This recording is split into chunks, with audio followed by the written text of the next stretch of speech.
오늘 말씀의 제목은 낙심과 근심은 하루를 넘기지 말라라는 제목으로 말씀 증거하겠습니다.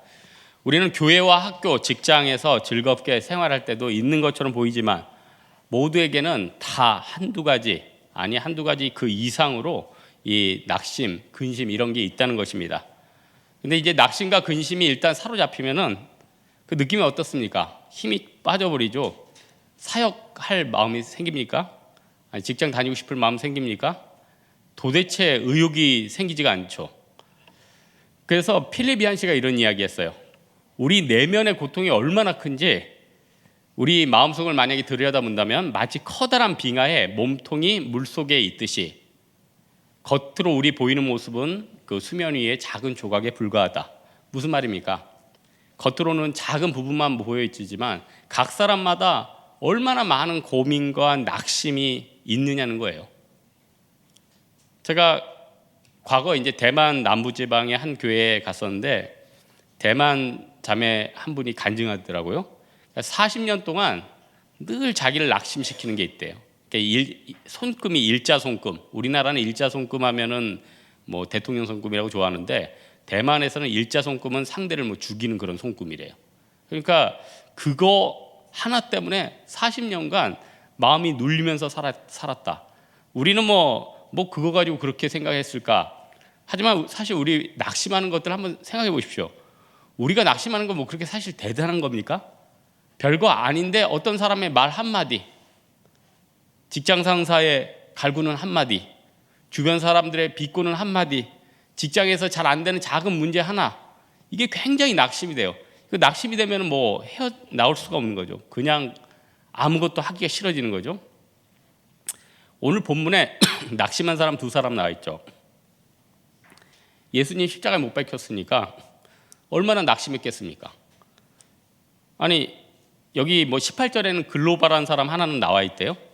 그러니까 글로바랑 다른 한 명, 그러니까 주석에는 아내 아니면 자녀라고 추측을 합니다. 그런데 대부분 아내일 가능성이 크다. 이제 이 글로바 부부는 그 사도들을 잘 아는 훌륭한 평신도였나 봐요. 그래서 예루살렘에 예수님께서 6월절 행사 때 딱 들어오신다 그 얘기를 듣고 가서 6월절 행사도 하고 예수님도 만나고 이렇게 또 이민족도 구원되고 여러 가지 희망을 가졌는데 예수님이 그냥 십자가에 못 박힌 거예요. 그리고는 돌아가셨대요. 그러니까 그 자리가 있는 게 너무 힘든 거예요. 그래서 그 예루살렘에서 자기가 사는 곳이 이제 엠마오였나 보죠. 25리를 걸어갔대요. 25리가 이제 10km 정도. 그러니까 여러분 뭐 남자분들은 등산할 때 보면은 뭐 3km 한 1시간 간다고 치면은 10km 정도 하면 한 두세 시간 정도. 그러니까 두세 시간 정도의 거리를 이 글로바의 부부가 이 얘기 저 얘기하면서 낙심돼서 돌아갔다는 거예요. 그러니까 이 모습을 보면서 많은 이 글로바 부부뿐만 아니라 많은 제자들도 낙심했겠죠. 근데 많은 사람들이요. 사업에 망한다, 직장 잘린다, 뭐 여러 가지 또 가을 되면 뭐 눈가에 주름 생긴다, 흰머리 생긴다, 또 누구와의 갈등이 있고 그러면은 굉장히 이게 낙심이 된다는 거예요. 그리고 허무감에 빠지죠. 그런데 이런 허무감이나 낙심이 꼭 나쁜 것만은 아니에요.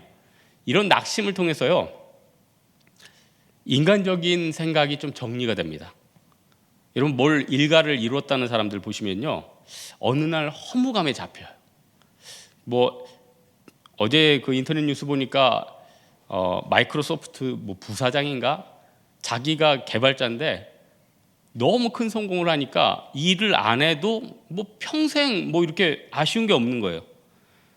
그리고 나서 페이스북에 그 공허함에 대해서 돈이 다가 아니다. 그랬더니 우리 한국 사람들 댓글 달아서 돈이 다가 아니다. 대부분이다. 뭐 하면서 댓글을 쭉 놨어. 참 우리나라 사람들 또 다 그렇게 댓글을 달았어요. 근데 생각해 보세요. 우리는 모르니까 그러지 또 그 자리에 있는 사람들은 또 그런 게 있다는 거 아니에요? 그 자리에 있다는 거 아니에요? 해결책은 사실 하나님밖에 없습니다. 다른 게 아무리 좋아져도 하나님이 절망을 주시면 끝나는 거고 다른 게 아무리 부족해도 하나님 기쁨을 주시면 살 수 있는 거고 우리 오늘 제목이 이게 낙심과 고민은 하루를 넘기지 말라. 왜냐하면 에베소서 4장 26절 있죠. 분을 내어도 죄를 지지 말고 해가 지도록 분을 품지 말고. 마태복음 6장 34절 있죠. 내일 일을 위하여 염려하지 말라. 내일 일은 내일 염려할 것이요 한날 괴로움은 그날의 족하니라. 그러니까 너무 길면은요, 낙심이 길어지면은 갑자기 대책 없이 막 직장 관둬요. 대책 없이 떠나요. 대책 없이 다른 사람하고 막 맞짱 떠서 싸워요.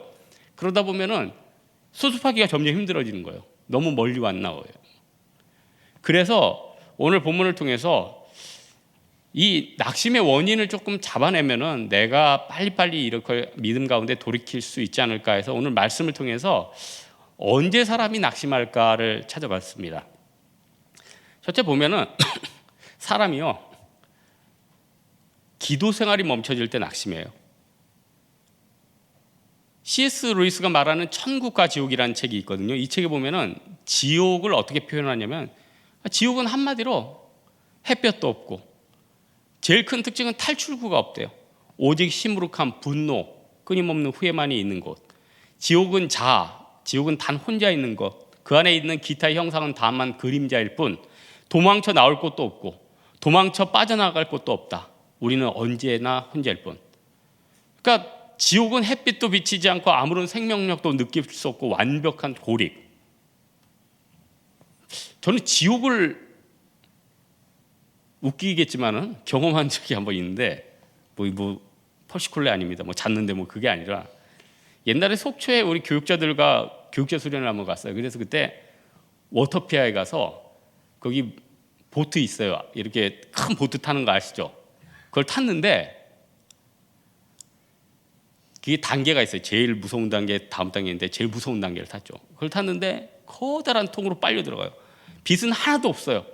그리고는 훅 떨어져가지고 엄청난 큰 원 속에서 물은 철렁철렁하면서 거기서 진짜 혼자 고립돼 있고, 그 물 속에서 빛도 없고 아무도 없고, 야 이거 잠깐이니까 재밌다고 타지만 이걸 가지고 뭐 계속 1년, 2년, 100년 동안 있다. 그러면 뭐 지옥이라는 것은 어마어마하게 무서운 곳이겠구나. 여러분, 천국은 어떤 곳이라고 얘기합니까? 완벽스럽고 만족스럽고 모든 관계들이 사랑이 넘치고 나의 모든 장애와 약함들이 치유되는 곳. 천국이라고 하지 않아요? 지옥의 핵심은 단절입니다. 천국의 핵심은 공급이에요. 영원한 공급. 그래서요, 특별히 우울증 있는 분들은 이거는 무조건 새벽 기도 나와야 돼요. 이거는 뭐 목사라서 새벽 기도를 강조하기 위해서 하는 말이 아니라, 그분이 살려면은 무조건 새벽에 나와서 하나님의 빛을 봐야 된다는 겁니다. 그래야지 살아요. 자기가 안 나오고 그걸 대체로 시켜요? 봉사로 대체시켜요? 아니면 관계로 대체시켜요? 다른 거 아무리 대체해도 하나님이 주시는 게 제일 좋아요. 제일 좋아요. 저는 가끔 간식을 만들어 먹을 때가 있어요. 여러분은 안 좋은 걸 사 먹겠지만 저는 건강하게 살아야 되니까 여러분과는 좀 다른 삶을 살잖아요. 그래서 인터넷에 보면은 그물망으로 이게 호박도 말리고 도토리도 말리고 뭐 고구마도 말리는 그 망이 있어. 그거 뭐 언제 보니까 무슨 만물상 보니까 어떤 살림의 고수란 분이 나와가지고 그거를 이제 선풍기 이렇게 뚜껑을 이용해서 거기 말리고 그걸 그물 싸는데, 그건 좀 너무 좀 뭐 그분은 워낙 그런 분이고 능력 있는 분인데 대부분 이제 인터넷 가면 한 10,000원이면 사요. 그건 좋은 망. 그러면 거기다가 이제 이것저것 넣어요. 그러면 이제 고구마를 잘게 썰어가지고 딱 넣으면 한 이틀 주면 하면 수분이 쪽 빠지고 씹으면 질겅질겅 단맛도 나고, 이제 이게 딱딱하니까 침을 많이 쓰니까 아밀라제가 나와서 소화도도 없고 여러 가지 몸이 치유되는 그런 게 있거든요. 그런데 이게 물론 음식 건조기 있어요. 근데 거기서 넣으면은 전기나 어마어마하게 먹고 나중에 뭐 제대로 안 되는. 근데 이게 햇빛에 말리면은 광합성은 아니지만 거기에다가 비타민 D도 형성되고, 하여튼 이게 햇빛이 틀려. 인위적인 거랑 하나님이 주신 햇빛이 틀려. 그래서 우리들은 피부 상한다고 맨날 햇빛, 저놈의 햇빛 하지만 그 햇빛 때문에 우리가 다 밥 먹고 살고, 햇빛 그것 때문에 광합성 돼가지고 식물도 살고 내 영혼도 살고 그렇게 되는 거거든요. 그래서 무조건 우리가 우울감이 있고 낙심이 있으면요, 그냥 영혼의 햇빛 대신 주님 앞에 나와가지고 기도하고 매달려야 된다는 거예요. 그러면은 웬만한 큰 병 아니면은 몇 시간 기도하면 하나님이, 모르겠어요, 저는 몇 시간 기도하면 그냥 풀어주시던데, 예? 도대체 몇 달 동안, 몇 년 동안. 저는 제 친구 목사님 중에 낙심 설교 많이 하시는 분이 있어요. 제 동기인데, 그분은 진짜 낙심을 많이 해서 설교도 제목도 낙심이 굉장히 많고, 그분 말투, 설교 들으면 낙심 다 해. 그냥 대부분 그냥 나도 들으면 낙심되고, 목회자가 못 견딜 정도니 뭐 평신도들은 다 죽어나는 거지. 근데 그 낙심, 웬만하게 하나님 매달리면 또 살게 도와주던데, 햇빛에 웬만하면은 오늘같이 비 오는 날 아니면 하루 이틀이면 다 말라요. 꼬득꼬득. 웬만하면 뭐 한 달 동안 말렸는데 안 말랐는데, 그건 그 자체가 이상한 거지. 무슨 얘기인지 아시겠어요? 근데 많은 사람들이요, 도대체 빛으로 안 나간다는 거예요. 그러니까 낙심이 되죠. 두 번째로는요, 답이 없다고 생각할 때 낙심이 되는데, 답을 주님께서 이 성경을 통해서 주셨다는 겁니다. 여러분, 먹을 거 다 하나님이 주셨습니다. 정말 공기도 다 주셨고.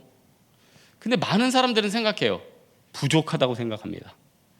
앞으로 먹을 게 없다고 생각해요. 우리나라의 먹거리가 뭐냐, 청년들은 미래가 어떻게 되냐, 장년들은 이제 은퇴하고 어떻게 될 것인가, 자매들은 피부가 늘어진다 어떻게 할 것인가, 형제들은 배가 나오는데 어떻게 될 것인가. 도대체 점점 시간이 지나면서 자신이 세상에 대해서 경쟁력이 떨어지는 걸 보고 답이 없다고 생각해. 그리고는 세상에서 좀 마련한 사람들 보고 부러워요. 저 사람 좀 답이 있네. 근데 그 사람 답이 있는 겁니까? 답이 있는 겁니까? 갑자기 암 걸리면 어떻게 돼요? 갑자기 사고로 죽으면 어떻게 돼요? 자영업하다 망한 사람들, 주식하다 망한 사람들 다들 죽고 싶다고 그런 감정이 엄습한대요. 그래서 우리나라 OECD 뭐 자살 1위국이라면서요. 너무 극단적이에요. 너무 극단적이에요. 누구 미워하는 것도 극단적이에요. 하나님이 나에 대해서 생각하는 것도 극단적이에요. 살아갈 거 끝났대요. 내 방법으로 끝났대요. 내 방법으로. 내가 이렇게 해서 해결이 돼야 되는데 이대로 안 됐으니까 난 죽어야 된다는 거예요. 하나님 밉다 이거예요. 근데 그게 뭐 답입니까? 하나님은 다른 답을 주실 수 있잖아요. 그리고 하나님의 시점은 이거 아닌데, 어떤 분은요, 목회를 하려는데 목회가 안 돼서 떡볶이를 팔아가지고 아딸이라는 대단한 그런 체인점이 되기도 했잖아요. 무슨 얘기인지 아세요? 하나님이 보내는 방향은 다양하거든요. 네? 다양해요. 마귀는 근데 끝났다, 네 생각대로 안 됐으니까 하나님 너 버렸다, 뭐 그렇게 얘기하는 거 아니에요. 예수님의 제자들은 자기가 생각하는 방식대로 안 됐기 때문에 화가 난 거예요.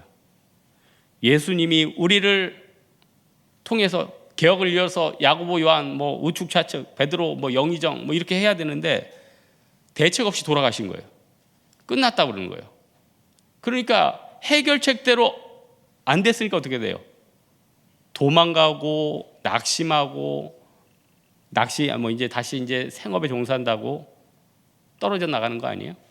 잠언 4장 23절에 보니까 모든 지킬 만한 것 중에 더욱 내 마음을 지키라. 생명의 근원이 이에서 납니다. 아무리 낭망된 상황에서도요, 주님은 답을 주실 수 있다는 거예요. 고린도후서 1장 10절에 그러잖아요. 그가 이같이 큰 사명에서 우리를 건지셨고 또 건지시리라. 또한 이후에라도 건지시기를 그를 의지하여 바라노라. 그런데 이 답을 어디서 주느냐는 거예요. 오늘 말씀에 있죠. 45절에 있네요. 그들의 마음을 열어 성경을 깨닫게 하시고.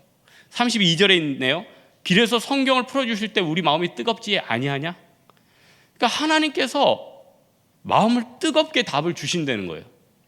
해결해 주신다는 거예요. 근데 뭐가 그렇게 걱정되는 겁니까? 그러니까 우리가 해야 될 것은 무엇입니까? 말씀을 통해서, 그러니까 성경 많이 읽는 것도 좋죠. 저는 짝순 날에는 신약 읽고 홀순 날에는 구약 읽어요. 그래서 그냥 신약, 오늘은 고린도전서 뭐 1장에서 7장까지 읽었는데 내일은 홀수 뭐 사무엘하까지 읽은 것 같아요. 그럼 그 다음에서 쭉 읽어나가고. 그럼 성경 말씀 쭉 읽다 보면요, 느낌 뭔지 알아요? 부담스러워요. 굉장히 부담스러워요. 내가 지키지 못하는 거 구구절절이 옳고 이게 답이라는 걸 알아요. 근데 완벽히 지킬 수 없는 내 모습, 또 그 상황도 아니에요. 그런데 그 말씀을 통해서 내 영이 살고 답이 열리고 교정이 된다는 거예요. 그리고 놀랍게 하나님이 주신 솔루션이 어마어마하게 해결됐다는 거예요. 벌써요, 문제 해결되기 전에 내 마음 안에 하나님이 임재해 있어요. 얼마나 영적인 축복입니까? 마지막으로 또 한 가지 살펴볼 것은요, 내가 또 언제 낙심하냐면은 사람들의 그 말 때문에 낙심을 해요. 도대체 진짜 사람들 말 좀 안 들리는 곳에서 살고 싶은 그런 사람들 있죠. 도대체 진짜 잘하면, 못하면 저 사람 못한다고 뭐라 그래. 잘하면 또 잘났다고 뭐라 그래. 죽으면 죽었다고 뭐라 그래. 우리 죽으면은 욕 안 할까요? 어떤 사람 죽으면 욕 안 한다. 죽어도 욕 많이 하더라. 뭐 친일파니, 뭐 저 사람 뭐였다니, 저 사람 무슨 기업을 해서 어떻게 했다느니. 와, 그 많은 말들. 예? 왜 이렇게 말이 많은지 모르겠어.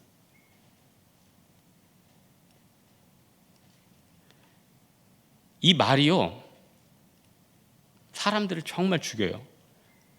예수님이 십자가에 못 박힐 때 그 옆에 있는 사람이 비방했다. 야, 이거 손 못에 박혀서 그 죽을 지경인데 또 그걸 비방을 하고. 야, 아니 아파가지고 우와 하고 죽어도 부족할 판에 그 틈을 이용해서 옆에서 예수님을 저주하고. 이게 사람들이 얼마나 이게 말이 많고 비방이 심고. 그래서요, 긍정적인 말을 해라, 긍정적인 마인드를 가져라는요, 무슨 세상적인 뭐 파지티브 띵킹이 아니라 그 긍정적인 자체가 그 사람 신앙인 거예요. 부정적인 사람은 부정적인 자체가 그 사람 신앙인 거예요. 그러니 부정적인 사람은 얼마나 저주받은 사람이에요. 그러니까 부정적인 사람이 얼마나 저주받은 사람이고 긍정적인 사람이 얼마나 축복받은 사람이냐는 거예요. 예? 주변 사람들이 자꾸 비방하는요, 여기에서 살아남을 사람이 없어요. 그래서 야고보서 3장 8절에 보니까 혀는 능히 길들일 사람이 없나니 쉬지 아니하는 악이요 독이가 가득한 것이라. 그러니까 이 말로 주변 사람들 비판한 사람들 나중에 이거 심판 큽니다. 그리고 살아 있을 때도 말 너무 막 하는 사람들은요, 대가들 많이 치르고 또 그것 때문에 자기도 혼나고 막 그래요. 제가 옛날에 서부개척 어떤 쭉 옛날 한 50년, 100년 그 전에 소설 같은 거 말고요, 그 시대 썼던 사람들이 수기 같은 거 읽어보면 되게 재밌어요. 정말 재밌어요. 그러니까 가령 우리나라 광복한 다음에 일본 사람이 우리나라 이제 광복하고 일본이 패망했지 않습니까? 그러니까 일본 사람들이 본국으로 도망가야 될 거 아니에요. 그러니까 미군 들어오니까. 그 사람들이 쓴 글을 쭉 읽어보니까 야, 이 시대는 이렇게 했구나. 자기들은 이제 조선 땅에 있는데 해방이 됐단 말이에요. 그러니까 거기서 막 조선 사람 핍박하던 사람들은 어떻게 되겠어요? 난리가 나는 거지. 그리고 거기다가 이제 미군까지 들어오면 큰일 나는 거지. 그러니까 또 그 사람, 거기서 이주했던 사람들은 거기에 있는 다 터전들이 있을 거 아니에요. 그러니까 이 사람들이 뭐 난리가 나는 거예요. 일본 쪽에 연락을 하니까 일단 니네들이 갖고 나오면은 미군이나 이런 사람들한테 수색을 그때 다 했으니까 뺏기니까 송금해라. 결국 송금했는데 일본 또 본토에서는 안 줬어요. 왜냐하면은 인플레이션이 일어나니까. 그래서 우체국에 보낸 사람들 거면 살았대. 그런 얘기도 있고. 또 만주 쪽에서 우리나라 있다가 이제 또 내려와 가지고 도망온 사람들 얘기 들으면은 만주에서 소련행 기차를 타고 이렇게 평양 쪽으로 쭉 내려오는데 그쪽에서 철로 2개씩 딱 떼가지고 철로, 왜냐면 뒤에서 또 올줄 모르니까 이제 철로를 뭐 실어가지고 옮기고 대합실에서 3,000명이 거기서 자는데 죽어 나가고 그런 얘기 보면은 야, 진짜 옛날에 정말 힘들었구나. 그래서 저는 그런 거 보면은 뭐 작은아버지 큰아버지 옛날 뭐 6.25 때 배고픈데 뭐 진짜 그게 공부가 되냐, 그러니까 이 공부 열심히 해라 그러면은 지겹거든요. 맨날 어른들 뭐 일사후퇴 때 얘기, 뭐 6.25 때 얘기. 근데 그런 스토리를 읽어보면은 그때가 정말 힘들었다. 저는 우리 지금 20대 지체들한테 그런 얘기예요. 제가 이렇게 뭐 대학 졸업하고 할 때 내 친구들, 그때 저는 목회니까 뭐 목회의 길을 갔으니까 길이 그래도 목회 길인데, 일반적으로 나간 애들은 그때 막 IMF 터지고 그랬거든요. 뭐 애들이 어쩔 줄을 모르는 거였죠. 어쩔 줄을 몰라. 그리고 나서 또 뭐 나중에 되니까 또 금융위기 터지고, 하여튼 뭐 요즘 막 동창 애들이 모여. 왜냐면 너무 외롭고 힘드니까. 여러분 그 카톡이나 동창들이 자꾸 부르죠. 왜 그런지 알아요? 세상이 너무 힘들고 외로운 거예요. 진짜 친구가 없는 거예요. 힘든 거예요. 그러면은 그 한마디 위로라도 받고 격려라도 받아가지고 받기 위해서 그렇게 카톡에도 올리고 교제를 하는데, 위로하면서 살기도 힘든데 그걸 비방을 하고 죽여요? 그거 하나님 심판이 크지. 그래서 직장에서요, 내가 조금 지위가 높다든지 아니면 또 힘이 생긴다, 말 조심해야 돼. 나보다 조금 힘든 사람들, 그 사람 하면 얼마나 낙심되겠어요. 그래서요, 조금 힘든 일 하는 분들이 있으면 오히려 더 친절하게 대해드리고, 전 개인적으로 진짜 그런 마음이 있는데, 우리 교회 성도들 보면요, 어떤 분은 좀 잘 나가는 분이 있어요. 어떤 분은 좀 어려운 분들이 있어요. 저 이거 가식적으로 하는 말 아니에요. 전 진짜 똑같이 생각해요. 누구 더 잘해주고 누구 더 잘 못해줄 마음 하나도 없어요. 진짜로 하나도 없어. 근데 어떤 분들은 그래. 워낙 자기가 잘 나가니까 좀 환영을 해야지 본인도 어색하지 않은 거야. 그럼 내가 잘해주고 싶어서 그런 게 아니라 이분은 환영을 해줘야지 본인이 그게 익숙한 거야. 그럴 때는 그냥 한번 맞춰는 줘요. 하지만 진실로 뭐 그분한테 그 마음에 감동이 돼서 뭐 잘해주고 이런 거 진짜 하나도 없어. 내가 여태껏 보니까 내 인생에 도움됐던 사람들은 잘 나가는 사람들은 아니었어요. 어떻게 보면은 힘들어도 그냥 생각해보니까 별로 없네. 어쨌든 인생은 외로운 거예요. 여러분, 인생은 결국 하나님과 동행하면서 이렇게 가는 건데, 중요한 건 뭐냐면은 어쨌든 하나님 앞에서 내가 심판받는 거고, 하나님 앞에서 열매 얻는 거고, 내가 하나님 앞에서 내 신앙을 점검받는 거 아니에요? 그러니까 중요한 게, 내가 이웃에게 얘기할 때, 예수님이 나중에 그날에 우리하고 정산할 때 내 주위에 있는 사람이 내 이웃이라면서요. 그러니까 내 주위에 있는 사람들한테 얼마나 말 조심해야 돼요. 얼마나 내가 성실하게 대해야 돼요. 얼마나 위로해야 돼요. 그거 아니에요? 예수님 제자들이 하도 예수님 비방하고 이제 끝났다 하니까 진짜 낭망했겠죠. 다 낭망했어요. 그래서 제자들도 다 흩어지고 어려웠고. 근데 구약에 보면요, 이런 말의 비방을 잘 극복한 사람이 있어. 그러니까 다윗. 아들 압살롬한테 쫓겼거든요. 그때 시므이라는 사람이, 그때는 다윗 왕이 힘이 없을 때니까 돌을 던지면서, 3일상 16장 실제를 보니까 이 피를 흘린 자여, 사악한 자여, 가거라.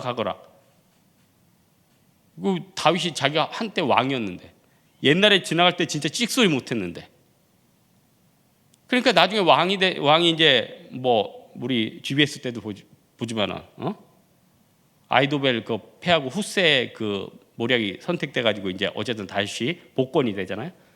그때 다윗 왕 옆에 있던 사람이 그러잖아요. 아비새가 저 신무이 때려 죽여야 한다고. 그때 다윗이 용서해 줄 뿐만 아니라 그 비방받는 거 다 하나님 뜻이면 감수하겠다 이런 얘기 하잖아요. 그러니까 우리는요, 세상 사람들의 말을 피할 수는 없어요. 어떤 평가를 해요? 내가 평가 잘 받겠다고 노력하는 사람일수록 스트레스 더 많이 받아. 왜냐면은 안 받으려고 아무리 노력을 해도 요리조리 해도 비를 피해갈 수 있어요? 이 사람 저러는 얘기해, 저 사람 저러는 얘기해, 요 사람 저러는 얘기해. 어차피요, 맞는 건 다 똑같아. 예? 소나기로 빨리 맞느냐, 나중에 우슬비로 맞느냐. 그러니까 비난과 비방이 있으면은 이거 하나님이 디모데후서 1장 8절처럼 복음과 함께 고난 받으라는 뜻이구나. 또 하나 나를 좀 단련하려는 뜻이구나. 또 하나 이 세상 사람들도 동일한 고난이 있대지 나도 동일한 평가를 받는구나. 이렇게 해서 그냥 지나가면 되는 겁니다.